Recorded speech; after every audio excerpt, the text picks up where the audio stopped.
Now, coming to you live from atop the Lavender Town Radio Tower, it's the one, the only, PUCL Podcast.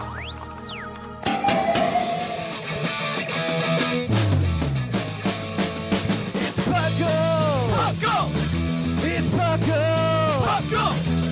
Pokemon Underground Champions League, oh yeah! PUCL! PUCL! And welcome to another episode of the PUCL Podcast. I'm your host, Trainer Thatch, here today with my wonderful co-host. I've got the cool as always, Clod9. Hello. Hi. I'm surprised I'm first. Oh, I messed it up. Oopsie doodle. And we've got the knowledgeable as always, R.Sigma. Howdy. And we're here today to bring you another episode of the PUCL Podcast. PUCL, of course, standing for the Pokemon Underground Champions League, a nonsensical name we came up with in 2007, where we talk everything Pokemon, from the trading card game to the video game to everything in between. And boy, howdy, there's nothing in between right now. Hey, at least there's news this week.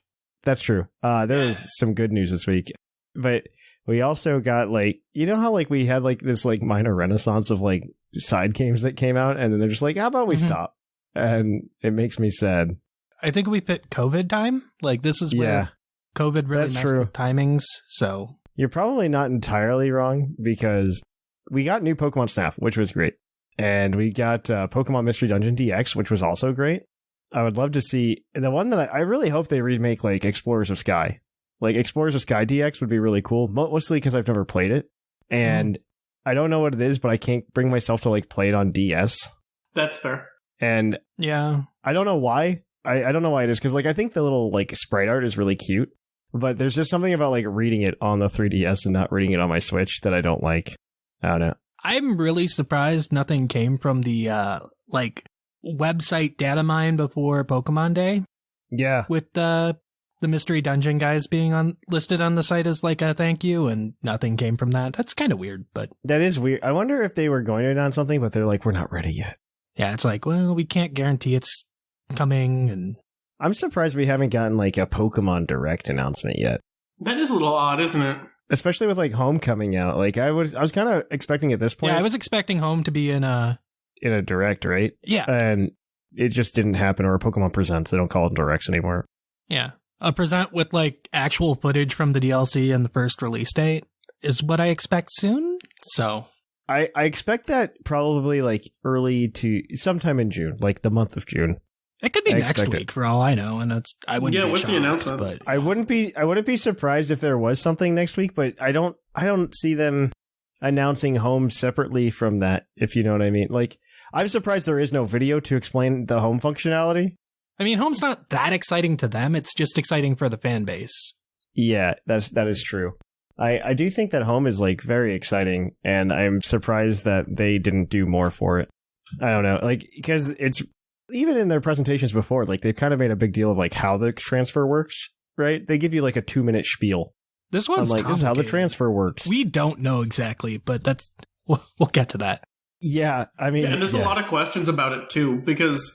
If you think about, I mean, we'll talk about this in the segment, or in the news. Yeah. If I think of, like, how Scald is gone, but it's only gone because the TR for it isn't in the game.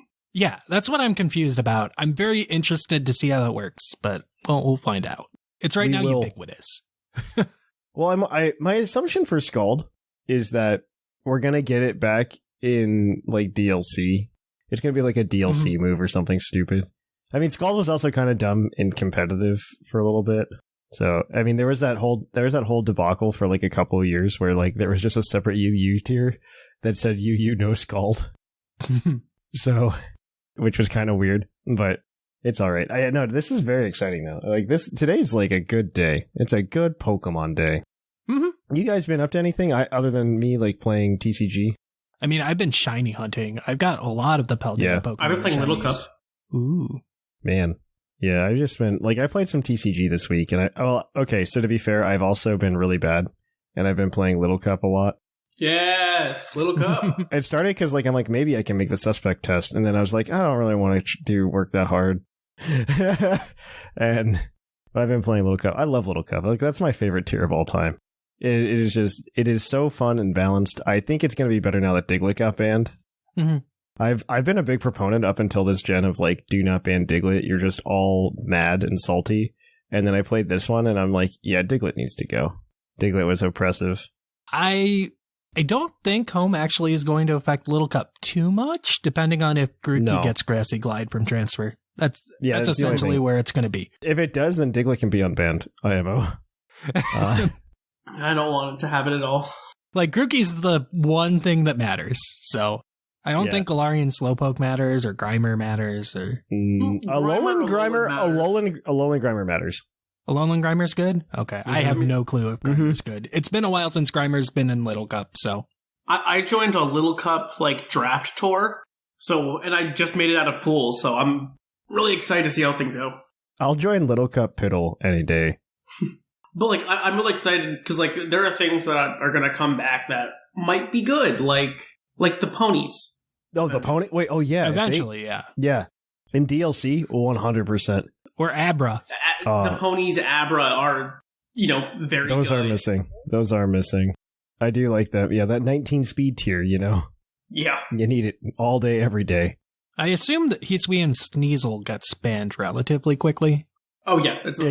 Yes. No, because Sneasel itself would just get banned. Assuming Basco and Quillfish and Sneasel all are gone. Yeah. Mm-hmm. Yeah. Not like Sneasel has been banned for like years. Like essentially since Little Cup's inception, Sneasel's been out. Yeah, I mean Sneasel and Yanma, I think, were the two. When Pokemon does their official one, like they usually ban Sneasel and Lickitung. Well, they ban things that don't have. No, Lickitung's in. Lickitung's not a problem. No, for their official one. Oh, that's right. Lickitung was out for a little while, but it came back. When he got Power Crept out back in. Mm-hmm. Like, they block things that didn't evolve originally. So it's like, oh, you got an evolution later, then you don't get to be in Little Cup. Sorry. I think that's fair. They didn't enforce that at NAIC one year, the North American International Championships, because they used to have side events, right? Yeah. And, like, fun side events where you could play, like, Little Cup and stuff like that, but nothing was enforced in those. And so, like, even though, like, the rules were posted, and they're just like, no Scyther, no this, no that, right? I get into my first match because, like, I build a team. I'm like, I'm ready for Little Cup. I'm here for this. And then my first opponent just like throws out a Scyther, and I'm like, well, I'm glad we're here today. Did you tell them that it's banned and they can't have it? Yeah, I did, but not, like the judge was like, "Man, play on." I was like, "Oh, okay." Yeah. 510 BST in a Little Cup tournament. That sounds completely fair. That's more than most evolved Pokemon have. Yeah, I know, right? I was just like, oh, there's a reason Scyther doesn't gain stats on evolution. Like, yeah, right. But yeah, it was awful. It was awful. But yeah, I was really bad this week. You know what I did this week? And you're both gonna cringe. What did you do this week? I bought a playset of Boss's Orders Full Art Giovanni's. Nice. Why? Flex bling. I mean, okay. How much was it? I don't know if I want to reveal that. Okay, then I'll go look it up. They're up to like $35-$40 a card. What? You should have probably waited like a month for the Getsus ones to come out and then switched. I don't know if the Getsus. I don't think the Getsus is going to drop it because, like, if you look at the price history, these things are just creeping up. Like, because I was going to do this, I was going to buy a playset of them like 3 or 4 months ago, and they back when they were like $20 a card. And then I was like, nah. And then they went up to like $30 a card. And I was like, maybe. And then it just went up to 40. I'm like, I'm pulling the trigger before these are like $50-$60 a card. Okay, that's fair. I think having a playset of full art bosses or professors is good. So I have I have the professors because Professor Oak is dirt cheap. Thanks to he was most of them are actually dirt cheap. Celebrations. I think most of them are dirt cheap, except for Sada right now. I believe that. Yeah. Sada, I think is like $10 or $12. I think that's still not awful, but yeah. But the rest of them are. I don't think any of them are over like $3. That's because no one cares about having the old lady on their professors. I mean all of them though, like because there's a lot of them. There's a lot. The one that's annoying is like the ones that. So like I really like the Professor Oak. I own a playset of the Professor Oak, Professor's Research, but they put that stamp on it and it makes it ugly. Well, the Go, Yeah. I think the Rainbow Gold, the Rainbow Pokemon Professor from Go is expensive. Yes. Professor's research with the stamp, because I have a full art Willow as well, and it also has a stamp, and it makes me sad. I feel like if Sycamore had a full art, it would probably be one of the more expensive ones, but... Oh, absolutely. That's going to happen. It's just not yet. Not yet, but it's going to happen. I would invest in Sycamores. I like Sycamore. I'm honestly surprised at how cheap Junipers are. Like, especially since they were all in, like, they weren't in packs. That's the weird part about them. No, they weren't. They were all in those, like, milk cartons. Yeah. They were all in milk cartons, and they're like, yeah, they're down to $2-3 right now. It's like nothing. That's not bad at all. Yeah, the only Professor's research that's over like $3 right now is Sada. And Rainbow. And Rainbow Go, but that's because it's Rainbow. Well, nobody cares about Rainbow. That's collectors. That's a collector thing. Yeah, it's a no. I've never seen anybody play with a Rainbow card. The Violet Professor is 4. He's like 3-ish to 4. He's $3.90. Yeah. I mean, even old ladies. $3.90. Yeah, but it's not that bad. Well, okay, Professor Magnolia is like, okay, in terms of like Pokemon professors, Professor Magnolia is just like very underwhelming. She plays literally no role in that game. Yep. Oh yeah, like that's why she's not expensive. She was the first one, but she was the first and the worst one. Like, I don't know what to tell you. Yeah, she was the first full art one, and no. Yeah, nobody cares. No one cares. No one cares. I'm surprised because I like the Cyrus boss more than I like the Giovanni boss. I think the Cyrus boss looks cool. The Cyrus boss is really nice. I will probably also get myself a playset of that, just so I can have one for whatever I feel like. See, and here I am feeling bad that I went to Target to buy the $10 Ampharos deck just for Ampharos. I bought 2. One for Ampharos for me, and one Ampharos for my wife's binder. So, we're both terrible, Claude. We're both terrible. All right. Well, I'm going to cut us off from talking about our poor spending habits. Yes, please. And we're going to go ahead and we're going to kick it on over to the news. Let's cue that epic music.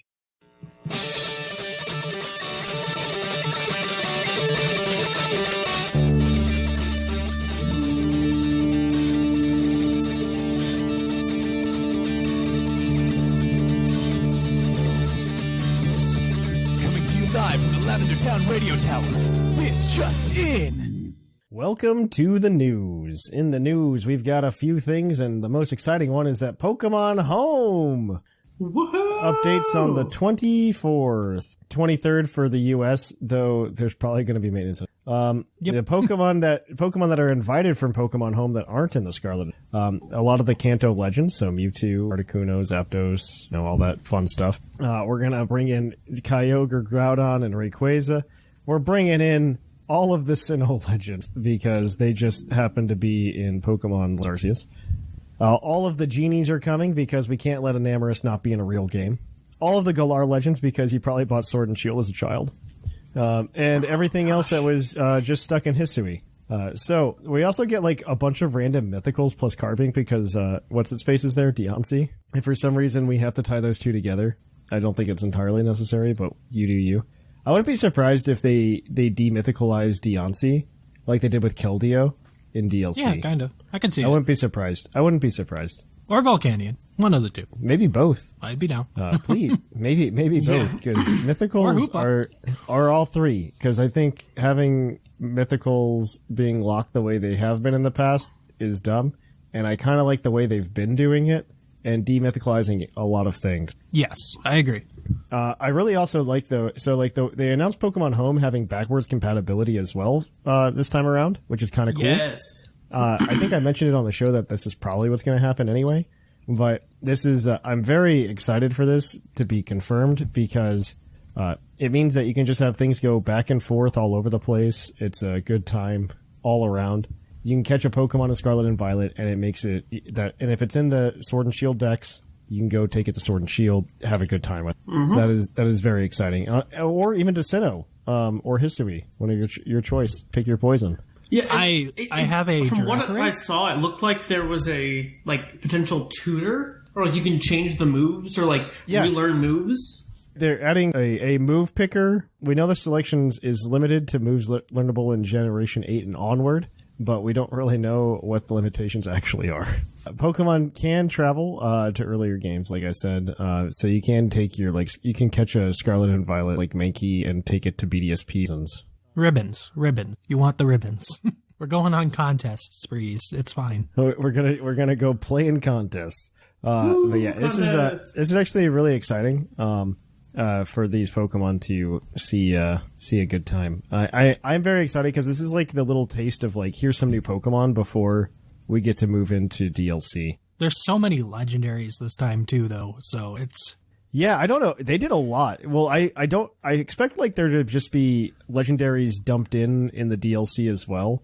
Because I don't know if we're going to get the exact same thing as like, we got before with like the what was it called? Oh my gosh, I was just doing Dynamax Adventures. That's it. Best part of honestly, yes. I mean, it was like it is a casual multiplayer mode that Pokemon needs. Like, no, I think it's great. I would love it again if they gave us like raids like that, like terrestrialization adventures. Like they don't even need to. They can just slap me with uncreativity and I'll accept it. It was the best thing the DLC offers. It was a casual experience. You could play with multiple Correct. That was good. It was really good. I absolutely agree. It was a good time. I think it's still a good time. But yes, it's I'm kind of hoping that they just like let all of the legends in eventually. And I'm sure that'll happen one way or the other. We'll see though. We'll see how it goes. The ones they like are letting in are very obvious ones. Outside of like the Hoenn Weather Trio, I find very confusing. I don't know why they're just like, yeah, bring those boys in. Because Koraidon is weak to Fluttermane, so you need something to put up Sun in the GS Cup. Yes, that's it. What?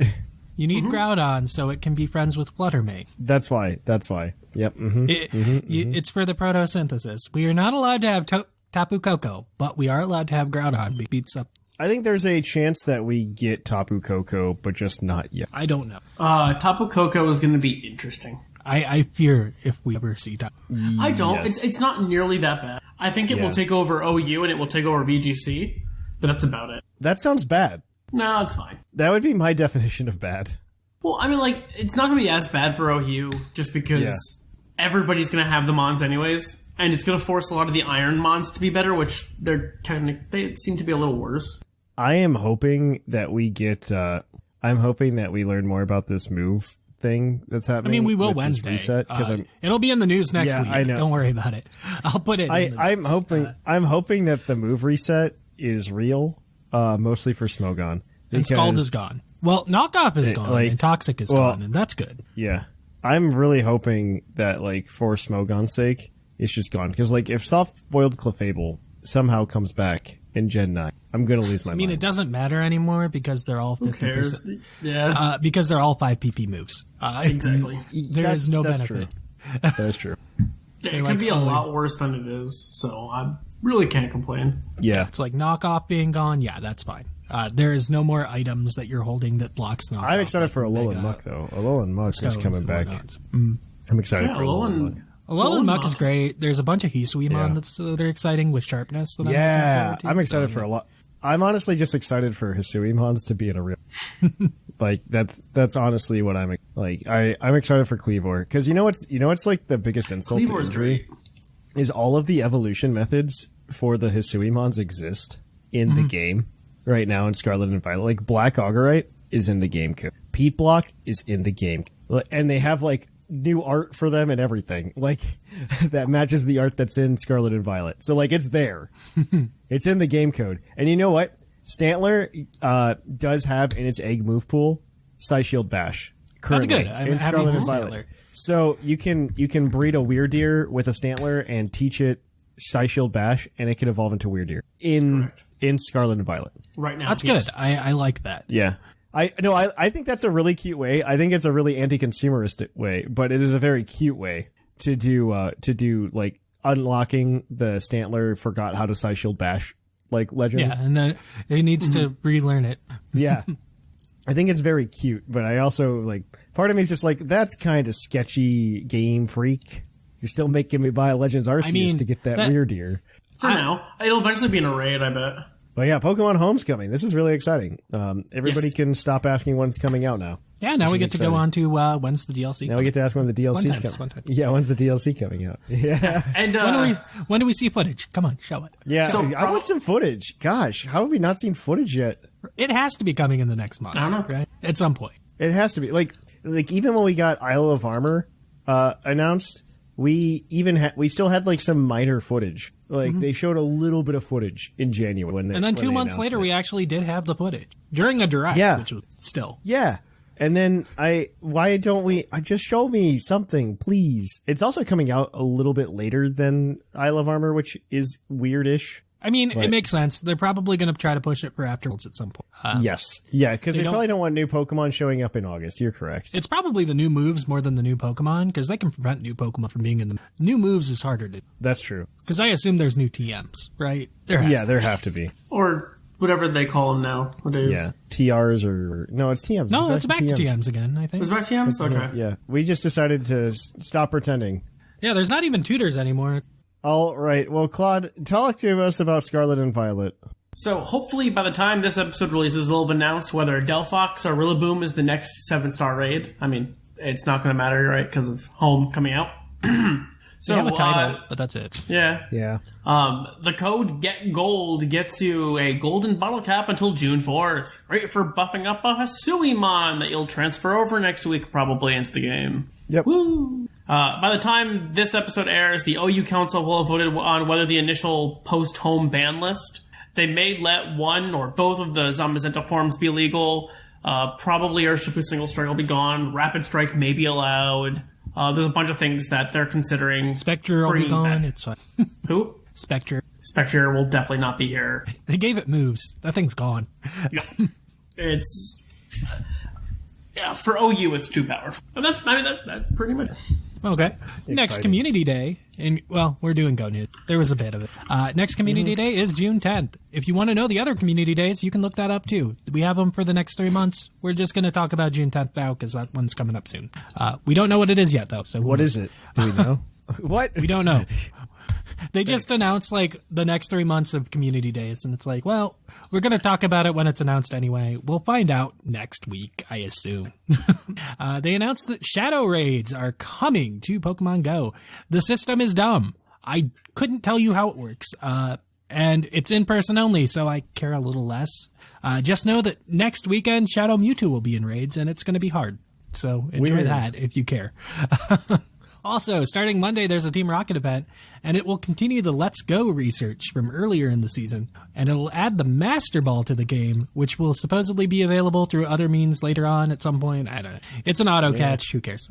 It's kind of important because I think I've heard that the Shadow Raids don't give you bonus balls for being with friends. So it's everything I'm hearing about these raids awful? But you can use the Master Ball to catch the Pokemon. Why is it all awful? That's a question. It's Pokemon Go. They make dumb decisions a lot. That's true. Last up, we got some TCG news because we know what the pre-release promos for Paldea Evolved are. We're going to get back Excalibur, which isn't a surprise. Yeah. It is like Frostmoth that we lost. You get to put as many water energy on your Pokemon as you want from your hand. Yeah. Tinkaton, you get to discard a card to draw 3 cards. It's not good. Yeah. Murkrow, if Wings of Unity is good, this is a card you want. And Pelor. Even if it's not good, it's going to be, one of the more expensive ones. That and the backs. I mean, the thing is, cards are so cheap right now. Like, Wings of Unity doesn't need to exist as a budget option because... Dude, Pokemon is so cheap right now, though. Because, Gardevoir is only... Gardevoir is less than $5. Like... It's cheap to get into the game. I'm going to look up some, meta decks and, give you I did earlier. Price. The expensive ones are $100 because they're running V-Star, and V-Star didn't have alternate art printings. That's true. Lost Zone now, 65. That's mostly Charizard and Raikou, though. Yeah. Yeah, Arceus V-Star is still $14-15. So that's where a lot of the price for standard decks are. Lugia and that's is going to get $80 reprinted here. Yeah, this is going to be so cheap. Yeah, V-Stars are expensive. Unless you're Mew because you've had 5. Yeah, it is literally just Arceus V right now. That is it. Yeah. And the last card is Pelipper. I don't think it'll see play because it's stage 1, but it works as a Luminion, and it also can be a VS secret. Yeah. When it evolves. So. Yep, it has to evolve though, which is I feel like if it was a stage 1, it would see tons of play. I don't know if the Wingull has Wings of Unity. If the Wingull has Wings of Unity, I could see it being in a Wings of Unity Wingull deck. does not. It's okay. So yeah, it's useless. If there's ever a Wingull with Wings of Unity that they print, maybe that developer sees play. Yep, absolutely. Wings of Unity is only on 3 mons. It's on the Flamingo, it's on Murkrow, and is it on like the Seagull? It's the Wattrel first form. Yeah, Seagull. Yeah. Other Seagull. All right, well, that is the news, but we've got Puckle's Pokey Opinion. What Pokemon coming with home are you the most excited to use? For me, I am excited for any of the Hisui mons to come because it's like new Pokemon still. They're still new because they haven't been in a quote unquote real game yet. Mine is Hisui and Samurai. Yeah. Sharpness is just a real ability, and setting spikes with your signature move is also kind of dumb sounding. So I'm really looking forward. And Dark Water's a cool. So correct. I'm happy to use Samurai. Yes. I picked it in black and white. Well, black and white too, because I knew premium. Yes. Still, I'm happy that it's actually like usable. It's gonna be fun. I like Hisui Pokemon in general. I think are just gonna be the cool ones to see. I'm very excited for them. Hit the game. I think it'll shake things up quite a bit. Like I'm excited for Cleavor. I'm excited for what is it? I'm excited to see Hisui and Quillfish do well. I like Quillfish. We can stop making fun of it for being dumb. Now we can. It can have use. Overquill is bad, but Quillfish is cool. That's how I see it. Quillfish is better, yes. Which is and it has the stunky type, so exactly my favorite or one of my favorite typings. Yeah. I don't know. How do we feel about Enamorus? Enamorus could just. I'm curious on if Contrary is going to be good. I don't think so. Contrary superpower is the only thing it has going for it. Its physical move pool is just pretty bad otherwise. So it's play rough and Zen Headbutt is all you get. I mean, granted, sometimes all you need is fighting covered. All you need is the Contrary to be okay. Like 106 speed is kind of scary on it, so I'm keeping my eyes open. Especially if you come in on a defog, then it, you now have an evasion boost, which is kind of dumb. It is kind of dumb. I'm kind of looking forward to getting into OU because I kind of want to try to do the suspect test for Terra. That's in depth. It's definitely coming down the line. So eventually they will do another one. Yes. Yeah. Like, they're gonna try to clean things up, and then they'll probably see what they're gonna do about Terra again because that is something that matters when they're banning Pokemon and what happens with that. 100%. Yeah, I can imagine. All right. Well. That's going to be it. I guess that might be the mail as well. What a good Pokemon one. are you excited for? But yeah, we are going to go ahead and we're going to kick it on over to Pokel's Poke Quiz, where we're going to quiz your co-host on their insane Pokemon.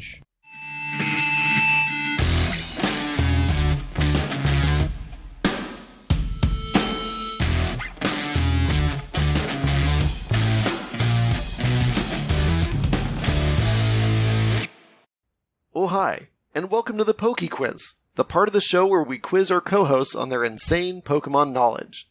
I'm Mark from the Dunsparce Gang, here to explain the rules. Our fabulous co-hosts will work as a team to answer 5 Pokemon-themed trivia questions that fans have submitted on the Discord server. Each question is worth 1 point, with Pokedex and multiple answer questions worth more, for a total of 7 points. The host can use a free hint at any time. If they get all the answers correct and do not use the hint, they can cash it in for an 8th point. Thank you for that introduction. We are going to begin our trivia segment with this question from Jamie. In the Pokemon TCG, Pikachu has been printed the most, with around 200 different Pikachu cards. Which Pokemon has been printed the second most? Oh, gosh. Charizard comes to mind, just because I feel like that would be something they would do. Meowth comes to mind, though I don't know if it counts, like, variants, too. Oh, forms? I guess, yeah. This definitely includes variants. Okay, so... I still think Charizard, because you have, like, every... Like, Charizard's up there, but they're... So here's the thing. They print a lot of basic Pokemon. Like, a lot. Sometimes they'll print 2 basics for 1 evolution, so... I guess. There were 3 Flittle in Scarlet and Violet. What is that? Yeah, but it's not they will print multiple basics to 1 evolution, so it's kind of why I think it's a basic. All right, you want to go Charmander then? But even then, I still think Charizard has more than Charmander. Sure. But that's a guess. I don't know. I could be wrong. I don't know anything else. It's like It's possible. Like I said, I feel like it's Meowth just because it's a mascot that's been around since Gen 1. Then let's do that. Like Charmander I could see too, so, but yeah. Are you going with, so you're going with Charmander? Your choice, Claude. I don't care. I thought you were going Meowth because you said Meowth. Oh, Meowth? You want to go Meowth? Yeah, we'll go Meowth because it has 2 variants too. Meowth is unfortunately incorrect, and so is Charizard. The answer is unknown with 97 cards. Because Gold. Because there's so many. Heart Gold, so Soul many Silver letters. era did the each unknown got its own card. Yeah. Yep. That's dumb. I mean, it makes sense, but yes. I get it, but it's dumb. All right. Well, you guys are 0 for 1. Your next question is going to come to you with, from, I'm going to say, from Fraz. This was probably asked last week because I don't think, you know what? I'm going to give you the unfair question because I think that's the one that wasn't asked. This is actually from the Once and Future Gamer. Ash Ketchum won many badges in his time on the anime. However, there's one badge he won twice. Which is it? And I'll give you the hint that he won it from 2 different people, but the same badge. Oh gosh. This is early on, isn't it? Oh, no, he didn't beat Agatha for the Earth Gym when he came back, did he? Or Earth Badge. Because he beat Team Rocket, and then he came back when Agatha was waiting for a new gym leader to show up. I believe right before Battle Frontier started. But I don't know if he won that battle, because I think Agatha beat him. I don't remember either. It's possible. Because originally I was thinking Cascade Badge, but because he battled Misty and Alola, but he said he battled 2 different people, so okay, that wasn't the Isn't case. Didn't he fight both Wallace and Juan? Wallace didn't show up until like Sinnoh, and he was part of the Wallace Cup. He didn't even have anything to do with battling, I don't think. Okay. Because that's the only thing I'm trying to think, like, where there was a double battle or so, or like there were 2 gym leaders for something. Like, I know in Journeys, he battled against Lieutenant Surge's, like, protege or something like that while Surge was away, but I don't think he earned the Thunder Badge for that. No. He didn't. He just did that for the... Yeah, he just did that for the stuff. League.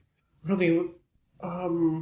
Like, it wouldn't be something dumb like, he battled both of Sylan's brothers and won that badge? I don't know. No, I don't think it's something like that. I feel like it's something like he fought one gym leader. Wasn't it Misty? That's why I said... Didn't he fight, like, one of the Misty's sisters and get the badge, and then Misty was upset about it, and then she had to fight Misty and get the actual badge? He challenged them, they gave him the badge, and then he's like, no, I don't feel good about that, and Misty rushes in and says, that's not how to be a gym leader. And then they had to battle, but technically he didn't win either of them. Fair enough. I mean, I'm not against that one guys. because we okay. I'm That was the one I answer. could think of. All right, well, that's all we could try it because I got nothing else. Sure, let's try Misty. That is unfortunately incorrect. The answer is actually the Rain Badge, because he beat Juan in the Hoenn series. Yes. And he was given a second one after beating Wallace in Pokemon Journeys. Oh, it was part of Journeys. I didn't know what the second one was. I almost want to give you the point, Claude, because you mentioned it. Like I said, I knew Wallace showed up for the Wallace Cup in the Sinnoh I was trying to think of, like, all right, where have there been, like, 2 gym leaders, like, throughout the time where it's the same badge but 2 different people, and that was the only one. Yeah. Yeah, I didn't really look at Journeys too much just because he wasn't collecting badges. I didn't realize Journeys was that far. I don't know about that. I'm going to give you the point only because you mentioned it and it was hard. So I'll give you a pity point.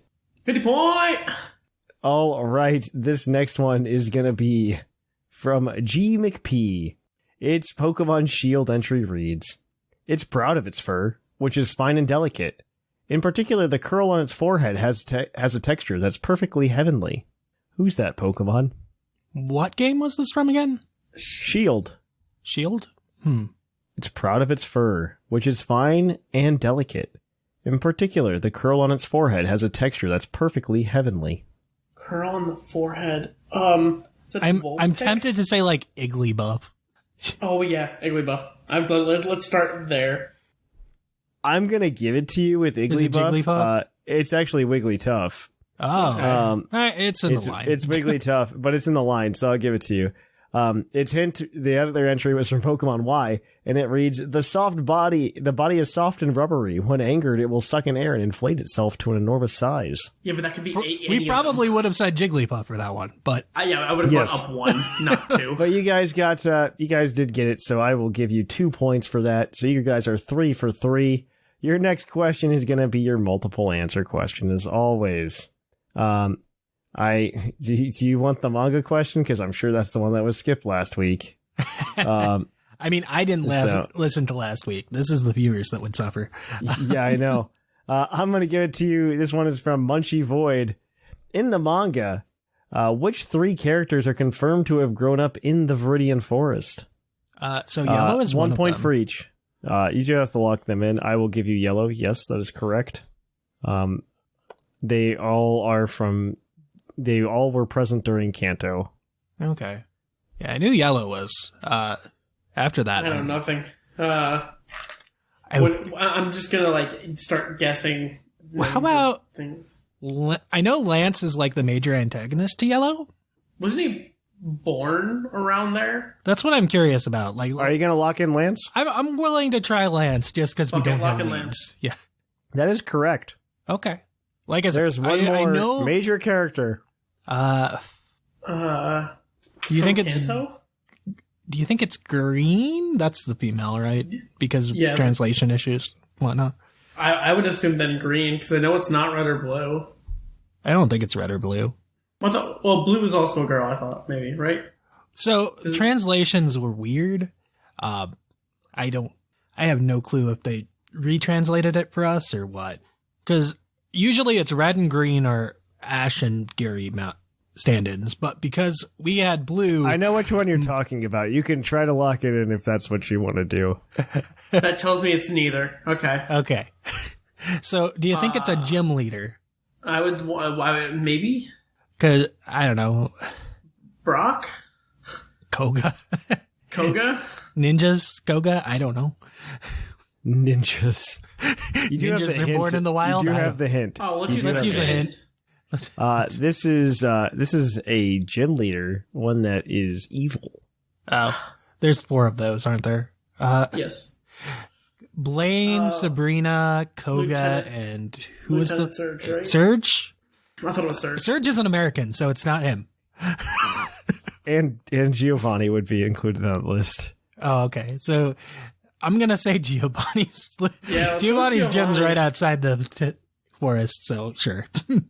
Giovanni is correct. That is all 3 points. You guys are 6 for 4. Lieutenant Surge is an American. He was not born in. Yeah. He was not raised in Oh, this yeah, that's forest. right. We're good. Oops. All right. So your next question is your base stat question, as always. This one is going to be from Smeargle19. Which dark type has the highest special defense of all dark type Pokemon? Oh gosh. Special defense. Yep. So Hoopa's defense is the low stat. Unbound. Yes. So Hoopa's. I think its special would be- defense is pretty good. Want to say it's like 150 or 130. Is Yveltal's higher? Is the next question on my mind. I feel like Yveltal is more offensive. Oh, It has a high HP stat. This is silly. There's a dark type. It's the snail. Oh, Wochen? Yeah, it's like 130, 40, something disgusting like that. Yeah, because I don't I'm think almost positive it's the snail. Sableye doesn't have stats to start with, so I don't think it's that mega. Yeah, it's either that or Hoopa. I'm not sure. It's one of those two. I'm pretty sure it's the snail, though, because the snail is the snail. Okay. Is the snail your choice? The snail is the snail. Wo-Chien is correct with a base stat of 135. Okay. It is followed up by a 3-way tie between Mega Gyarados, Umbreon, and Hoopa Unbound at 130. Yo, Hoopa was Followed there. up by Let's go. followed by Galarian Moltres at 125. Oh, okay. I wasn't Yeah. thinking about him. Good for him. Yeah, not think it of is- yeah. So you guys, would've been a but you guys great, got like- 7 points. Fuchsia Feud for Dark Special Defense is pretty difficult. Yeah, that is actually pretty rough. So that is 7 points for you guys. I'm going to go ahead and put that in. It does change up the standings. Are you ready for this? All right. So in first place, we've got Claude with 28 points. In second place, we've got Whimsicott with 24. I don't know if they put in the points last week. In third place, we've got Linian with 22. In fourth, we got Seth Violet with 20. In fifth, we've got a tie between Shark and R.Sigma with 19. Yo. In seventh, Sublime with 17. Eighth, Mark with 15. Jushiro, ninth with 13. Basket, 10 with 12. And Shamu bringing up the rear with 5. But this is like my last one, though, till like August or end of August or something crazy like that. Ooh. Oh, no. I started a show in June, or rehearsals, and they have Friday night and Saturday rehearsals. So I'm like, well, there goes all of my buckle time. We'll do a Thursday night show for you. I have rehearsal Thursday. It's going to be Sunday recordings only for me. That's never happening. Exactly. All right. Well, on that note, we are going to go ahead and we are going to kick it on over to our topic. We have another review. This one is going to be from Spartan THX 117. 5 stars, longtime listener. The first time I've ever written a review for a podcast. I first started listening to your podcast when driving to meet my girlfriend on the weekends, when neither of us had to work. Since then, we've moved in together and become engaged. The both of us have been playing Pokemon since we were kids, and we have both listened to your podcast when traveling or working around the house together. We may not score too well on the quiz part, but we always enjoy the topics and conversation between the host and guest. Keep doing what you're doing. Well, thank you for that, and congrats on the engagement. If you would like your review read on the show, leave one, and it might be read. Until then, guys, we're going to kick it on over to the topic. Welcome to the topic. Our topic today is top 5 fighting types. We're going to be duking it out to see who's the best and who's the worst. If you're new to this segment, or this type of show, what we do is we've been going through every type of Pokemon, and we each choose one that we think should be in the top 5 and one that should be in the bottom 5, and then we discuss. And if we can all come to an agreement that it belongs in either of those categories, it gets put there until we hit 5. And that's just how the show's going to be. We're going to talk about the Pokemon, and fighting's actually like kind of hard. It's a little more difficult than I expected. I say this, I expected to be like, I expected to find like some that I obviously hated, and that is not the case. There are like, I think there's like 3 that we can all agree on, but there might be more. The bottom ones are easier to pick than the top ones. You think so? I don't know. Okay. I mean, I'll get started. I want for the top, and this is me just trying to get some of my personal favorites out of the way. Because I don't know that this will be unanimous, but I really like Surfetched. I love Surfetched. I'm in. Surfetched is solid. I think as an idea, Surfetched should be top 5. Like, as a Pokemon, I don't think it represents fighting type per se. I think it does. I do think it's a good fighting type, and the design is very solid. The move pool is really good too, actually. Yes. And it's just a very cool Pokemon altogether. I look at it as the next coming of evolutions for old Pokemon. And it's the face of it more than Obstagoon. Yes. It's what I wish the Gen 4 evolutions were. Yeah. Yes. Is what they did in later gens. That and Obstagoon I think are better than all the Gen 4 evolutions, but Surfetched is by far one of my favorite fighting types of all time, and yes. It is very cool. Ash had it, and yeah. I love its design. It checks all the boxes you want for a fighting type. Mm-hmm. Yes. All right. So now we need the bottom. And this is where things get kind of bumpy, kind of difficult. Is it though? I think it's okay, but Emboar does exist. I mean, so does Pignite. Both of them. I don't think they get separate slots in the bottom 5. I think they are both terrible. Emboar gets called though. Tepig is, that's the thing is Tepig is great, but it's not a fighting type, so we can't count it. Tepig's fine. I don't care. Yep. Pignite and Emboar, both garbage. Oh, absolutely. I mean, I like Emboar, but Pignite is, awkward middle phase is really bad. Yeah, I mean, kind of like Quilladin, but I was going to say, Quilladin I don't think is a fighting type. I actually don't know. No, it's not. It's not. Or it would be here. It would be here again. I think it was on bottom grass, too. It was definitely on bottom grass. It would be in bottom fighting, yes. Pignite might have been bottom fire, but hey, it's that bad. Pignite, okay, I'm for Pignite. If we just want to do Pignite, we'll do Pignite. Pignite was not bottom 5, but Emboar was bottom 5 for fire. Hey, cool. New blood. Pignite it is! Pignite it is. All right. Who wants to go next? I guess go for I it. can. So for top, I kind of liked this Pokemon back in Oras and Gen 7 too, with its Mega Evolution, but nowadays it got a new ability this gen, and it's really seen new life, and that's Gallade with its new Sharpness ability. I think Psychic Fighting is cool. I think it's being a slide evolution of Gardevoir is cool. Its move pool's always been great. I think it and Mew could break the game last gen with how many moves it could relearn from the move relearner. So, but it's just a fun concept, and it is cool. Gallade is one of those mons that, like, in Gen 4, I thought was super cool. And then as the gens got on, I do agree with that. I found myself liking it less and less. I think it's just because it's slow. Yeah, but then they got a Mega, and it's cool. And then now it has Sharpness. Like, Gen 8 Gallade is just kind of boring. It's kind of cool in Legends Arceus, but now it's got new life again. I don't have a reason against it, is the problem. It's just got a cool design. It's got cool moves. It's got a great move. I just like it a lot. I feel exactly like Claude. Like, there's something about it. Like, it was really cool in Gen 4, and then now it feels like it lacks oomph. Well, that's the thing, though. If I look through the list, I can't think of anything else that's that would be much better, right? I have a couple of things that I like a lot that I'm like, all right, cool. But like, that's it. Like, there's not a lot that I think is just straight better than it. Mm-hmm. That's fair. You know what? Let's put Gallade in the top. Yeah. And for bottom, one of my most disappointing evolutions in Gen 7, because I thought Crabrawler looked kind of cool when they showed it off in trailers. And I was like, they never showed off its evolution. And I kept it. Don't do it. Don't do this. Don't do this to my man. I kept it in my party the entire Sun and Moon game because I thought, hey, maybe it'll be cool when it evolves.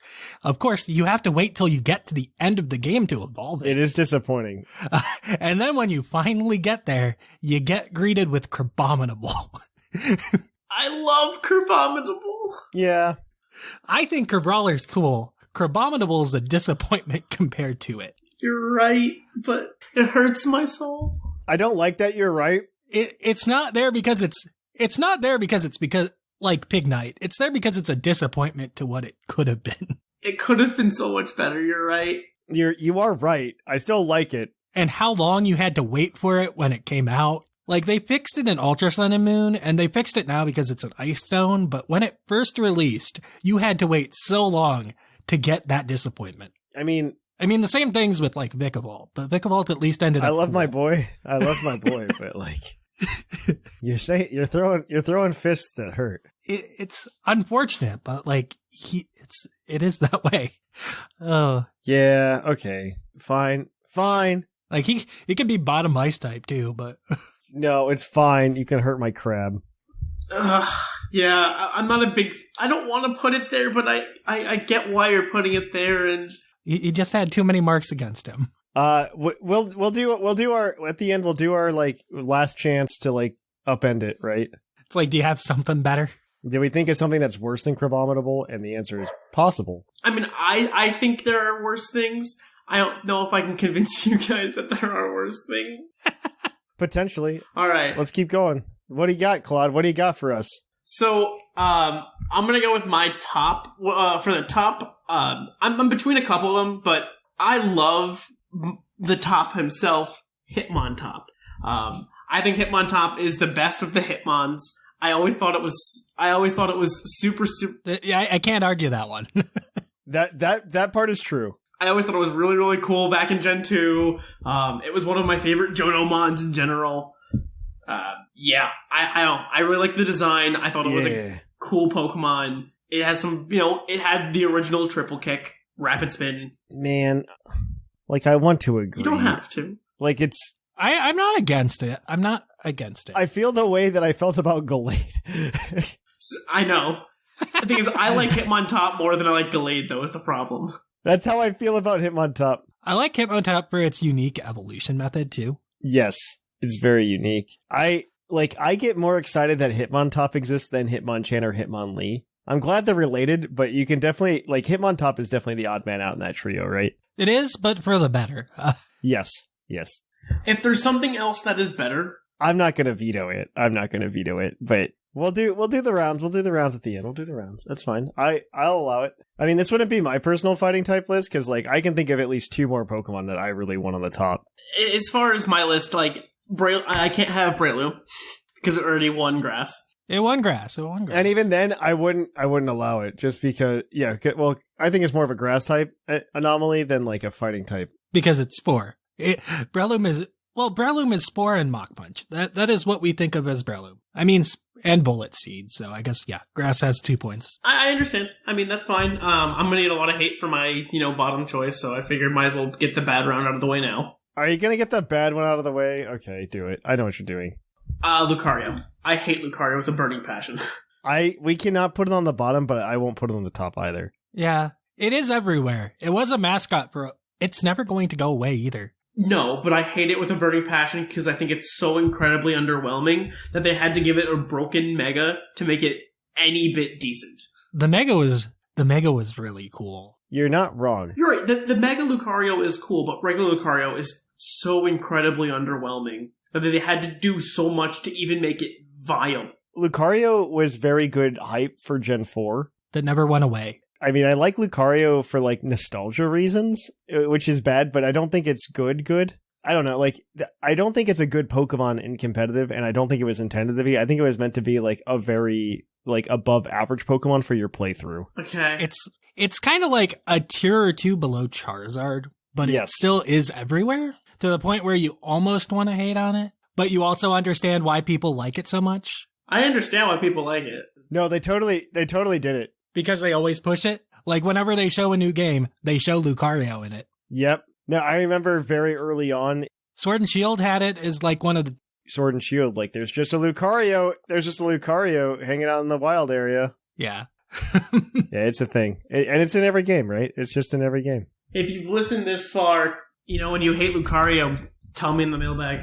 I'm gonna veto Lucario for this. All right. My next round, I get to go. Okay, so favorite... and you probably won't agree with me here, is Annihilate. Annihilate's cool. Annihilate is cool. I really like Annihilate because for some reason, irrationally, Primate line was one of my favorite fighting type lines, period. I don't know why.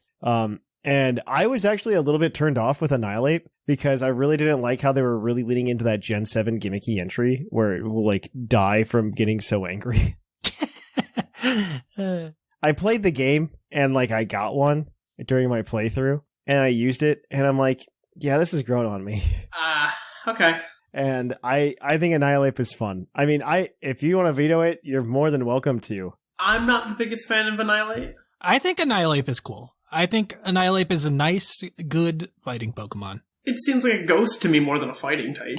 I think Rage Fist is the problem, not Annihilate. I'm not the biggest fan of it. I mean, you can veto me, Claude. I'm okay with this. So my problem with fighting types is that there are a lot of very average ones, in my opinion. And I see Annihilate as fairly average to me. And granted, that's my personal opinion. That's fair. But I can't argue with, it's one of the cooler average ones. I mean, I've got 2 more that I think are that might be bangers. But if you want to not veto it, we can put it on the list. I mean, the thing is, like, I still have, 2, if not 3 that I really like that I want to talk about. I mean, I like it. I just like Annihilate because I irrationally like Primate. Like, that's my reasoning. I mean, you could veto me. Go ahead, veto it.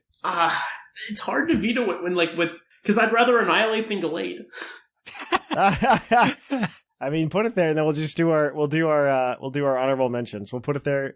Okay, and so now I get a bottom, and so my bottom is going to be a combo, and it's going to be Ernie and Bert. Sock and throw. I can give you sock. I can't give you throw. Really? Because I was more willing to give him throw than sock. I feel the opposite. I'd be more willing to give myself throw than sock. I love throw though. I like sock. I've used it in draft before. I've used throw in draft. It always does well for me. Like, I think sock is the more usable of the two. Fine. I think we should combo them together. That's fine. I'm not completely happy with it, but it is a compromise I'm willing to make. These very often just turn into like Gen 5 Pokemon that didn't need to be remade. Like, this is what these usually turn into, but because like I don't think Sock and Throat That's needed okay. two exams. We can throw them together in the bottom. Like I said, bottom's so much easier to fill out, though. Sigma, go ahead. Top one's kind of hard for the next one because I don't think what I will nominate will pass. But no. See, I like Mienshao. I don't think it's like a top fighting type, though.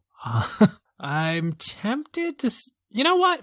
Fighting type's all about muscle. I think Buzzwole deserves to be in the top 5. Actually, okay, so that's like that was one of my like 3 that I was going to talk about. That was one of my 3 as well. It is peak fighting type. But it is though, right? Like it is the definition fighting type. Buzzwole feels very iconic, and that's why it's in Pokemon Unite and not Pheromosa. So in my mind, you had to have one of the bug fighting types on this list. Whether that. I mean, Slitherwing's there too. Well, I mean, yeah, but like I love Slitherwing's design. Between Heracross and Buzzwole. But it hasn't been around long enough. Those were the 2 fighting types that came to my mind were Heracross and Buzzwole, and Heracross is more bug, Buzzwole is more fighting. That's why I'm not talking about Heracross. Heracross could be in top 5. I think it's more bug. It is the buggest of bugs. Yeah, I think Heracross is more bug type than fighting type, but Buzzwole's the opposite. Yes. Buzzwole's all muscle. He deserves to be top 5. Okay, so from here on out, since we filled out the top 5, I want to do honorable mentions at the end. And we'll make our cases at the end. So from here on, we're just going to do bottom 5s. Whoa, I don't get a second top. But I think Sigma still gets a bottom 5. I have a couple bottom 5s, but I think we're going to start with Urshifu in general. All right, no. Really? Okay, well, Urshifu's one of my tops. I wouldn't have gone top. That's going to be my honorable mention. Really? I think the forms are just kind of disappointing without their Gigantamaxes because they look too similar, and I'm not a huge fan. Yeah, I disagree. I don't agree. That's fine.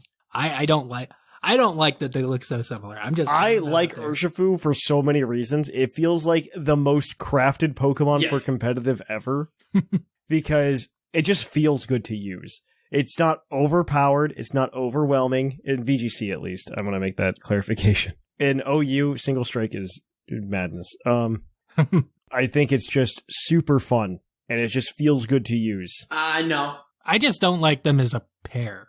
I think their color schemes from Gigantamax should have been like their regular color schemes, and then that would have been kind of cool. But I'm going to hard veto bottom 5. Sorry. Yeah, I hard veto that as well. There's so many worse things on that are there than Urshifu. Yeah. I told you there are a lot of candidates for bottom 5. A lot of candidates. Yeah. All right. Well, Claude, give us a bottom. Mega Mewtwo X. In my mind, that is arguably the most disappointing Mega. They tried. They tried so hard with that one. That's because they had to go from like stats that it didn't have. Yes. You know what's also worse about like both Charizard and Mewtwo in terms of like them getting the 2 mega forms is that like I don't know why they did this, but like in marketing they only leaned on one, and I don't know why. And then the other one was obviously like semi-subpar. To be fair, I am one of the people that thinks Charizard Y is cooler than Charizard X. I don't like the horn button. I like Charizard Y because it looks like what an evolution to Charizard would look like. That's fair. I just don't like the third horn. Otherwise, I'm fine with it. I like the tattered wings. I feel like Charizard Y falls into line with Mega Blastoise and Mega Venusaur better than Charizard X. I feel like Charizard X was made to appease all of the people that complain it's not a dragon type. Charizard X is over-designed to make its cool shiny cooler. Yeah, but I do think that Mega Mewtwo X falls under the same thing because like there was a lot of like hype around Mega Mewtwo Y and not knowing what it was. And they're just like, by the way, here's the second one that's also fighting type, which the idea of the typing getting added to Mewtwo is really cool. And then Mega Mewtwo X was 1, a disappointment. And then 2, it was like the design is just it feels weird. Because it is. It just feels bad. Well, yeah, that's I agree with this. Claude, I'll let you get an extra honorable mention to try to argue to get rid of something on the list, on the top 5. The only other fighting type that I, truly have a passion for, I mean, there's technically 2, but I know I won't win one of those fights, is Poliwrath. I love Poliwrath. I can understand that. It's just as irrational as my love for Primeape. And, I was going to try and fight Marshadow over Annihilate, but I don't think I would win that fight. No, I think Annihilate's cooler than Marshadow. I don't think Poliwrath's the top 5, but I do respect it. I respect the Poliwrath. Fair. I mean, I'll have it an honorable mention. I respect it. I respect it as like the OG fighting duel type. I respect it because it reminded me that Clobopus exists. Needs to go somewhere. You are on this council, but I do not grant you the rank of master. So we only have one more bottom. Poliwrath. Yeah, the answer is Palmo, right? Like we're just going Palmo. Probably, like I said, Clobopus is really bad though. Or not Clobopus, but what's it called? Grapplocked. Conkeldurr is the worst of the 3, and he just it's a clown. I really just dislike Palmo for being Palmo again. Fair. Oh yeah, Palmo belongs there too. Palmo belongs on this list. Yeah, like we can put Palmo here. No one likes Palmo. That middle evolution didn't need to exist. Palmy's cute. Okay, yeah, but like, yeah, there's barely a difference between Palmo and Palmot. That's what upsets me the most. And you know what's worse is I didn't realize that Palmot's T was a pronounced T. I thought it was just Palmo to Palmo. Palmo? Palmo to Palmo. Palmo. And that was upsetting me. I'm like, wow, they tried really hard to make this the same Pokemon. I don't know why we had a middle evolution. It was kind of upsetting. I would have been okay if we would have just gone Palmy to Palmot. Especially with the dumb evolution method, so you only have it for a level anyway. Like, okay. Okay, so we'll do a round of everything to see if we can overthrow anything. Okay, so actually, I think the 2 that I wanted to say for like top 5 for sure were actually mentioned. Like we talked about Urshifu. We talked about we talked about Buzzwole. So do we have to mention Machamp so we don't get angry emails like Snorlax got us? Machamp's the OG. I don't want to mention Machamp because I don't think it's worth it. I don't think it's top 5. I don't think it's as exciting. It walks so these other boys could run. Okay, pretty much. I just wanted to avoid the Snorlax anger. No, you want the anger. It drives engagement. We get plenty of engagement anyway, but on these ones anyway. Oh, we should probably mention how Blaziken is Blaziken. Blaziken's cool. I assume it's on our fire list, I hope. Was it on the fire list? It was not on the fire list. Don't worry about it. It's fine. Blaziken's cool. We have nothing against Blaziken. We do not hate Blaziken. No, we're not mentioning every Pokemon on this list. But another Pokemon that I think should be mentioned is Scrafty. Scrafty's okay. I think Scrafty is cool. I loved him. Well, I think Scraggy more than Scrafty. I like the idea of the lizard holding up his pants because they'll fall down otherwise. I mean, I think Scraggy's cute. I don't think it makes top 5. That's a Thatch honorable mention. That's fair. And then I don't know if I have anything that's worse than the ones that are up there. I have 2 on the bottom. I want to talk about possible bottoms. I like Mega Lopunny. I'm not going to argue for it though. Smart choice. No, don't do that. It's not worth it. Not worth it. No. Paldean Tauros is also bad. That's the one. That's one of the ones I want to talk about. Regular Paldean Tauros is bad. Virizion. I think the whole concept of Paldean Tauros is just like it missed the mark. Well, also you just had the 2 versions that are just always going to be better than it. So yeah, I just think in general, Paldean Tauros, even Aqua Breed and Blaze Breed are just like, it's just a disappointing concept. I think if they just had the split versions, it would be really cool. I don't think the regular version needed to exist. The regular one probably didn't need to exist. You are correct. That's where I'm with Paldean Tauros. I probably would have been better, especially with how hard it is to find them. It's taken so long to find one. You need to eat like the food and it becomes super easy to find the other versions, but yeah. That's still not fun. Virizion for bottom 5 fighting? Yeah. It's not great, but these things are worse. I don't know. I like the crab. I'm trying to find a way to get my crab. The one I look at is... I would put Paldean Tauros in instead of the crab. See, I would take out Sock and Throw over... Just because we beat up on Gen 5s all the time. I'll continue to beat up on Gen 5 for several reasons. Games were great. Pokemon were not. I think the games are great. I think the Pokemon... Yeah, exactly. The Pokemon have high highs and low lows, and those lows are... They like try to do a soft reboot in the wrong way. It was so bad. It was just, it fell flat because it would be one thing if it was like a soft reboot and they had like different ideas. Like I think the idea of going from like a ponyta to like a zebra and the zebra is a completely different type is an okay idea. I am okay with that idea. That's a good transition. But when they were just like, but what if we had a fighting type that evolved with a trait evolution? We've never done that before. And then they did.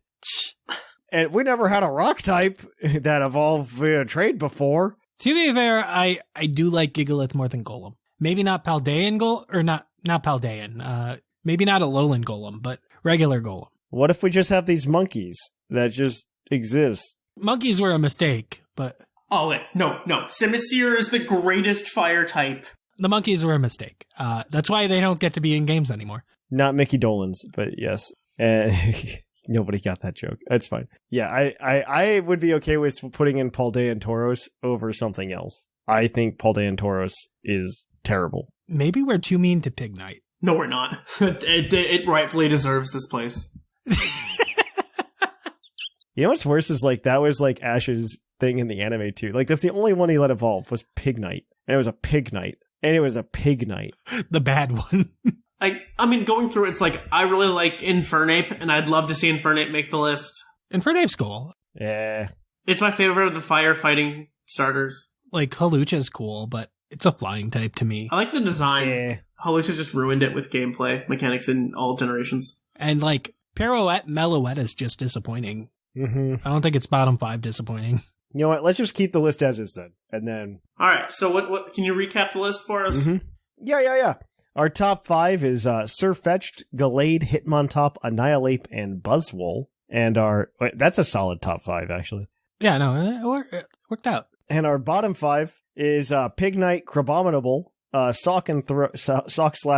They're the same Pokemon. Mega Mewtwo X, and Palmo. I think we all are in agreement there. Yeah. Yeah, let us know what your favorite and least favorite fighting types are in the mailbag this week. We look forward to those responses. All right, on that note, though, guys, we are going to kick it on over to our Pokemon of the episode. We will catch you on the flip-flop. Poke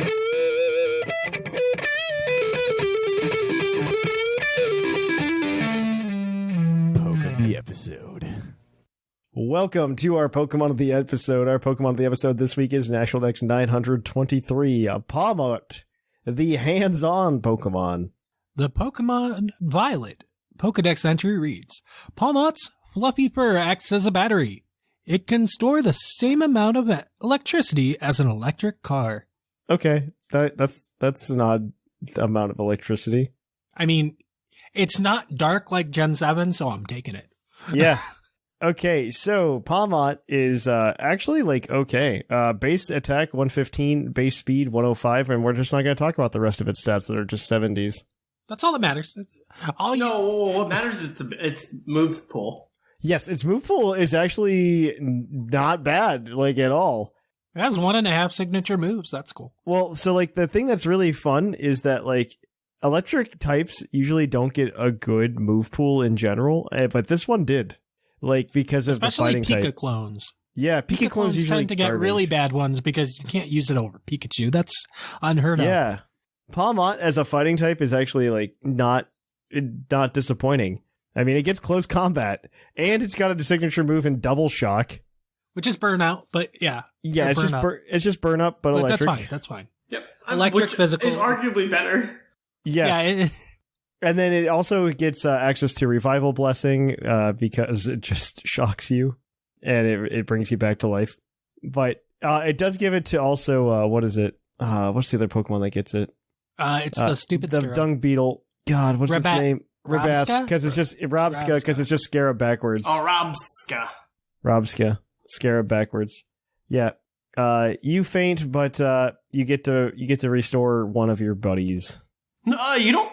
You don't faint? No. No, you just faint. resurrected. You survive You're them. stuck with 1 PP. You only get to do it once. Yeah, you only get Unless to do you it run once. a Lepaberry, then you can have 2 potentially. Does it? Okay, so Yes, it Lepa does. does work with it. Okay. And they only come back to half health.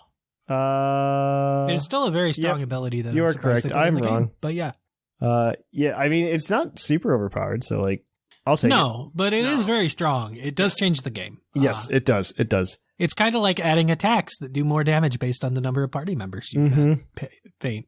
Or an attack that does how much damage based on how many attacks you've taken. You know, strong things happen now. It's fine. And it doesn't matter if you fainted or not. It's still on a Pawmot, which, while cool, is just an okay Pokemon. 105 is only 105. Yeah, it's just an okay Pokemon. It's pretty okay. I mean, I'm not mad about it. We did find a team for it today, though, in UU, and boy, do I love this UU team. It's just like the Pokemon spread. One is colorful on the Pokepaste, which every Pokemon is a different color, and I appreciate that.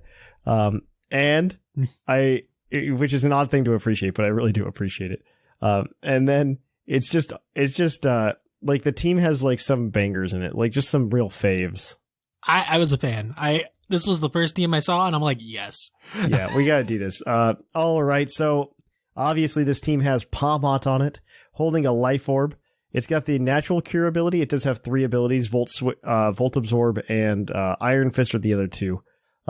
But natural cure is good if you get poison or something. You just switch out, you're fine. Oh, it's good because of its moveset. I was like, why aren't we running Iron Fist? And then I saw the moveset, and it's like, the moveset doesn't care about Iron Fist too much. Well, it does. It just does. Is running some. It's running a move that natural cure is much better. Yes, because this is just max attack, max speed, 252 in both, 4 special defense, Jolly Nature, so you go vroom, close combat, double shock, Ice Punch for coverage, and rest, so you can just rest and then switch out, and then you're no longer sleepy. Yep. With your natural cure. So how familiar are you with how Terra Electric and Double Shock works? Is there a weird interaction other than it getting more powerful? You don't lose your electric type. Oh. And you can keep double shocking. Cool. Yeah.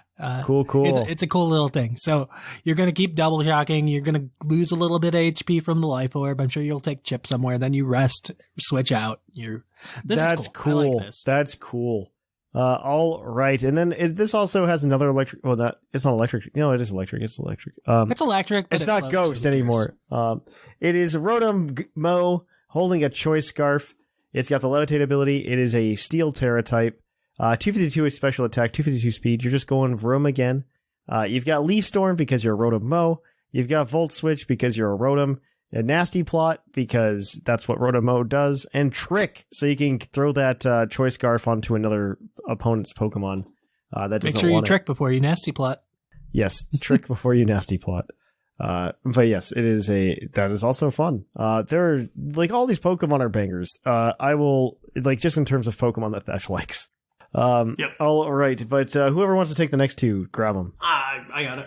So, next up we have good old Tyranitar. Leftovers, Streaming Sands, Terra-type Flying, 252 HP, 96 defense, 84 special defense, and 76 speed with an impish nature.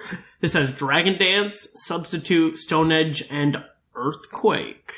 Yeah. And then the other pseudo-legend that we have is Salamence with Heavy Duty Boots, Intimidate, Terra-type Fairy, 4 defense, 252 special attack, 252 speed, timid nature, with Draco Meteor, Hurricane, Flamethrower, Roost. Yes. Yeah. All right. Closing out this team, we have a Tinkaton holding Leftovers with the Mold Breaker ability, Terra-type Dark for, I guess, stab knockoff later on, and immunity to Prankster. I don't know if Prankster's an issue in it. Yeah, I don't know why it's Terra Dark. That's odd. I guess stronger knockoff. Yes. But we're going max HP, 92 attack, 160 special defense, and 4 speed. Why is it dark? Because you're going to get hit by, like, what? Where did you find this team? It was just a UU sample team. This is one of the UU sample teams, yeah. Okay, no, I'll come back with it. Okay. Anyways, our move pool, Gigaton Hammer, because we're a Tinkaton and that's what we do. Encore, because we can do it. It's actually, I played a match with this team before we started talking about it. Lead. This leads well because it has. It leads really well because, and if you predict a good setup, you can just encore your opponent and just set up rocks and just have fun. Yeah. If they try to set up on you, you say no. Also, I believe Stealth Rock Mold Breaker is a thing against like Magic Bounce users. It is. I believe it is. Yeah. I believe it is. I believe that's how it works. So that's cool. And then last on this team, we have the Don himself, Don Fan, because his older brothers are in OU for now. So he's down here. It's not going to last long. Eventually, Iron Treads will fall and Don Fan will fall next. But he's here now, so that's fine.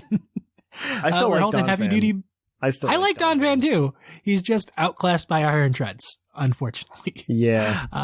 All of the true. Chickatons that I'm seeing are all Terra Dark, and I cannot figure out why.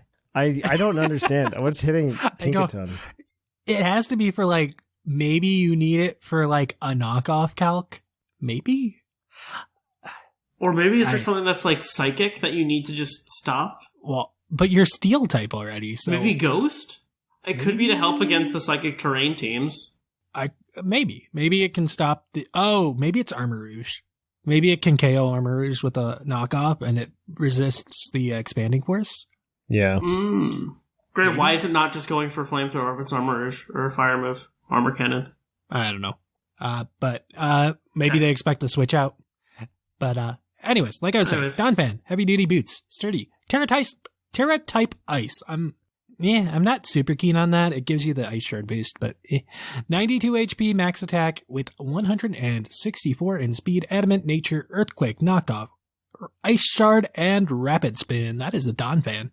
Yes, it is. Yes, it is. It's a Don Fan. That is what Don Fan do.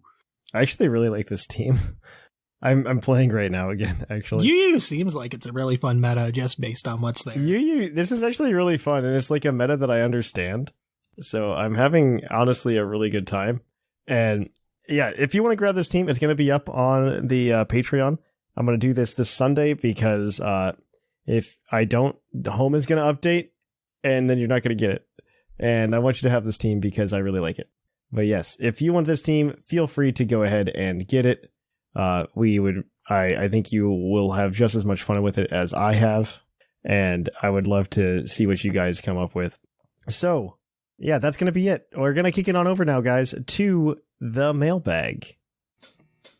It's mail time! Send in your emails! Mail!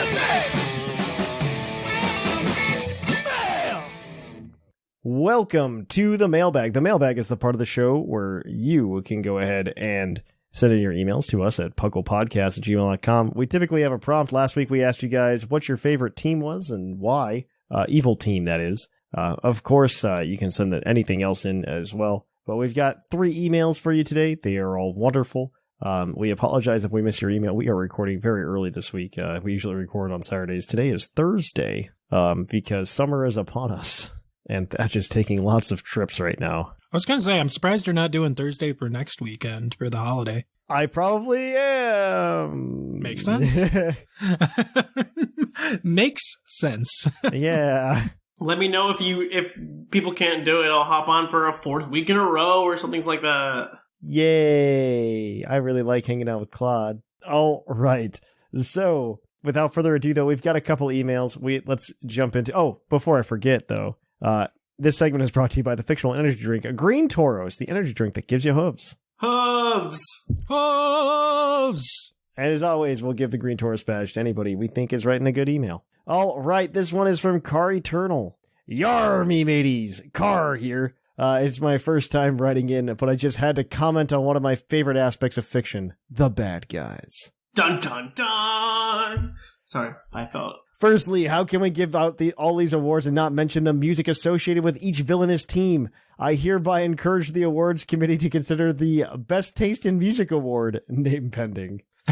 For me, it's a hard decision between Team Plasma and Team Skull. Getsus has such a bad A theme that when you fight him, the music says his name. On the other hand, I find most other Plasma members only have a so-so battle theme. Guzma and his crew have the advantage that literally nothing else in the game sounds like their hip-hop record-scratching tunes. For that reason, I give it to Team Skull. Insert battle music here. I would if we weren't going to be posted on YouTube. I mean, you could probably get away with it. But we could probably get away with it. Yeah.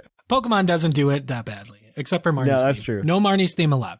Yeah, right? There is a bot that'll come for you if you try to put Marnie's theme in a video, but everything else is okay. Secondly, I was fascinated by the group's discussion related to the recent evil teams in the franchise. The gang was talking about how the teams weren't really evil anymore since Team Skull. The reality is it's just hard to define evil in a way that everyone agrees upon. Have recent teams been trying to end and or take over the world? No. Yes. What was Rose trying to do? Well, that's really just the... Team Skull wasn't evil either, though, so I don't know. He was trying to save the world, but on a very... He was actually trying to save the world in a really twisted way. Very strict timeline. He was on a very strict timeline for some reason. Yeah, he had a very specific way he wanted to save the world. He needed it done now, and Leon was late to a dinner, so... Yep, something like that. We don't talk about the story of Sword and Shield. It's not great. And we don't talk about Bruno either. No. We do talk... Bruno's nice.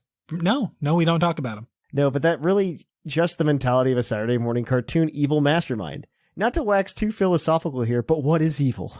Is it evil for Sada/Turo to distance their own child and pour into potentially deadly experimentation based on an obsession with the past and future? Yeah, but they didn't have any minions. That is true. They weren't a team because they were only a solo person. They were no teams. My wording is probably enough to make it clear that I personally do. The same ends up being true for Lusamine under the effects of Nihilego. Even my beloved Guzma is undoubtedly evil. I work in an alternate education program, and I've had multiple students previously involved in gangs. Real games often do become a toxic form of a found family, especially for the types of kids we see in Team Skull.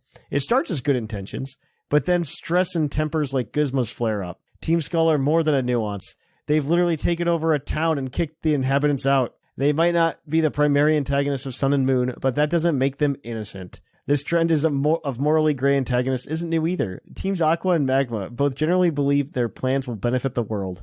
I'm not trying to write an essay, though, so I'll cut it off there. Been a big fan of the show, guys. Keep up the great work. Cheers, Car Eternal. My favorite moment of an evil team trying to prove that it was evil after trying to do, the gray line is Team Plasma, where, Team Plasma's like, release your Pokemon, they don't like being captured. They go ahead and they start just, kicking a Munna in the next scene so that you know they're the bad guys. I mean, it's weird because there were, two factions within Team Plasma, and you find that out in Black 2 and White 2. Because you find the ones who actually believe the sayings of N of wanting to free the Pokemon and they care about how well the Pokemon are, and then there's just the evil pirates.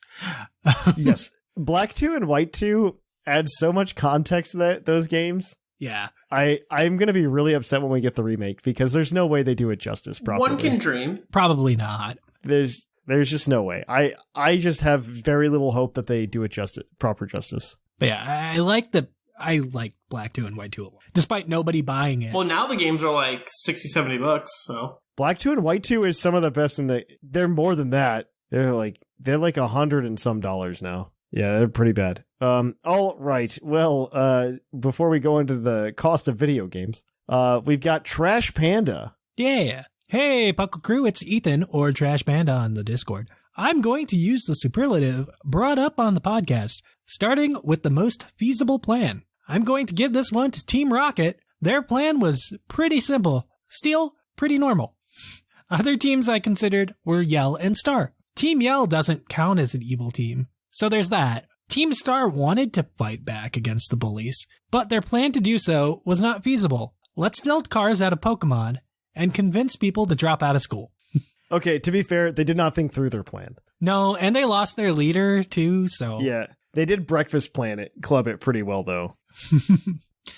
Yeah, it wasn't my favorite story of the three, but... No, I liked it because I thought it was interesting enough. I don't know, Pokemon, when... I feel really bad saying this because, I'm playing Tears of the Kingdom right now, as is the rest of the world. It's a very good game. I'm playing it, and I look at, all the character development and stuff that's in it, and then I'm just this is a good Zelda game. I just feel like this is good. It feels good. And then, if Pokemon were to do anything close to that, I would be this is the best video game of all time. Thank you, Pokemon, for doing the basic requirements of a modern-day video game. And my bar for Pokemon is so much lower than any other franchise. See, I thought the Titan story, I thought Arven's story in general was pretty good. Both. Yes, I liked Arven's stories. It was really okay. Arven's story is the best in Scarlet and Violet. Like, there's not much of it, and there's just enough to say, yeah, actually, that was pretty good. Yeah, I'm kind of hoping that we get more in the DLC. Like, I'm hoping that like they evolve in the DLC, which I think they will, because it's still called like the Secrets of Area Zero. Mm-hmm. Arvin's pretty tied to Area Zero, and Arvin's like intimately tied to that. Yeah. Okay, but continue. For the most successful, this is where I have to give it to Team Star. Not only did they successfully get rid of the bullies, they weren't punished for it. Instead, they are in charge of the battle training camps, where they do the exact same thing as before. I forgot there were battle training camps as part of the end of that story. That sounds terrifying that a school has battle training camps. Well, how are you going to go to war with Kalos again? Especially when they have megas and you don't. Yeah, but you have Terastal. That's true. I think megas are better. Terastallization is nothing to megas. Terastal can beat the megas easily. I think megas... I miss megas. Same. I miss megas too. For the most villainous, it's going to Team Galactic for the same reason as I said in the podcast. Destroying the universe as we know it and erasing all memory of its existence in the first place. Very rude. That's rude to me. I would say that. Yeah. Very rude. For coolest characters, and I will probably get hate for this, is going to Team Skull. Guzma has a very unique backstory, with him being rejected as a captain, and so he beat his dad with a golf clubs and ran away. The grunts are some of the funniest in the series, and if we're going to count and in Team Plasma, I feel like Gladion should count for Team Skull. I just think he's cool. That's fair. Was Gladion involved in Team Skull? Was he like... Yeah, he was like one of their admins, technically speaking. Really? Wasn't he like Luzmine's child or something like that? He just, like, when he started off, he was introduced as like a Team Skull admin. Really? And then, like, it was irrelevant by the time he got to the third island because he was more tied into the Aether Foundation. Wow. All right. Actually, yeah, he's a Team Skull enforcer. Would you look at that? He works for Team Skull as an enforcer and serves as a rival character, blah, blah, blah. Yeah, no, he was introduced as Team Skull, and then, like, it instantly didn't matter because Aether Foundation was more important. To be fair, like, Sun and Moon, like, story-wise was written very well, but Scarlet and Violet was significantly better. Mm-hmm. And, yeah, it can continue, though. For the most stylish, this is going straight to Team Flare. No questions asked. My reasoning for this is that while I was listening to the hosts discuss the category, I was looking up Team Flare's outfits online for this upcoming Halloween. I think they're so cool, and I now want to own a Team Flare outfit. Someone, please message me on the Discord server if you know where I can get one. Etsy.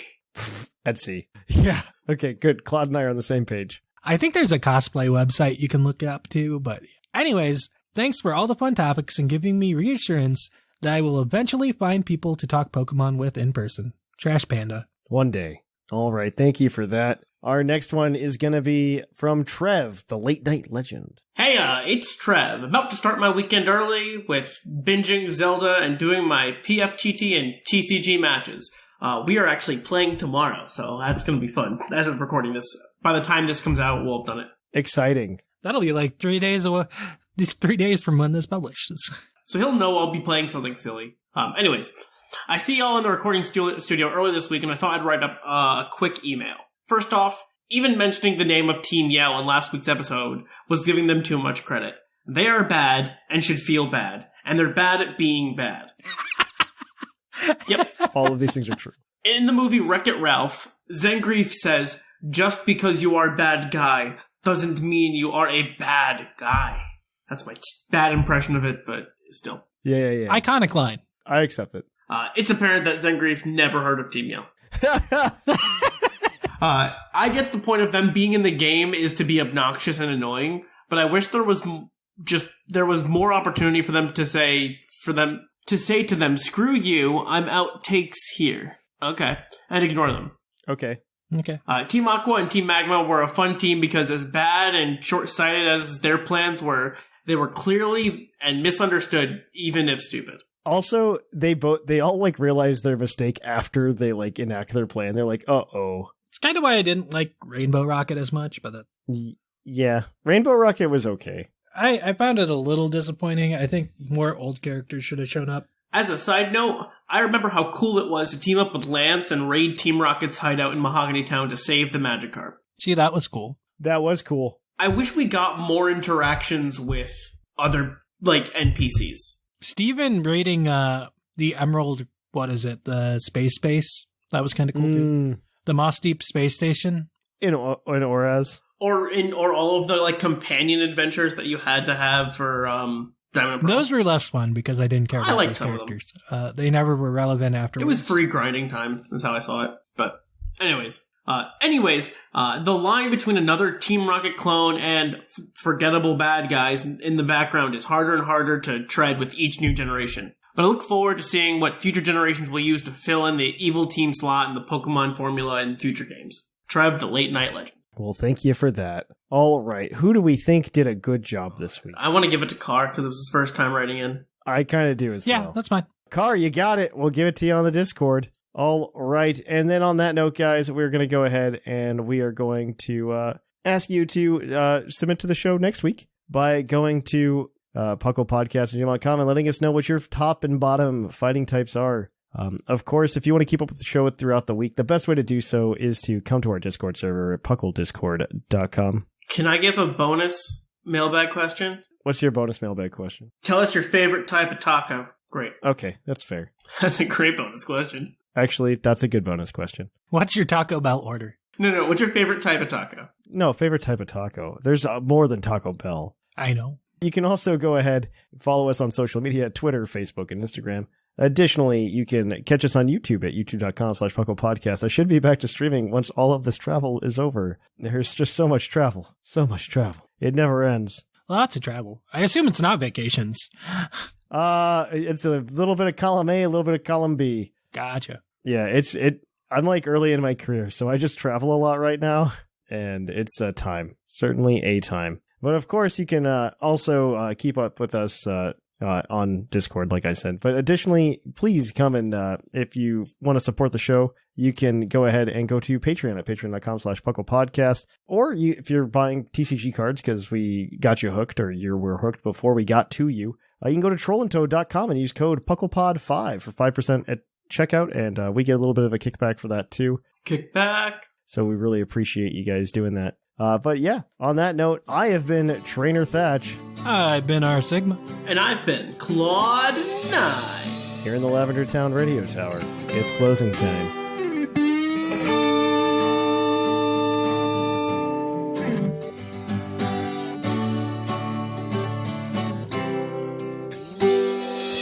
It's closing time.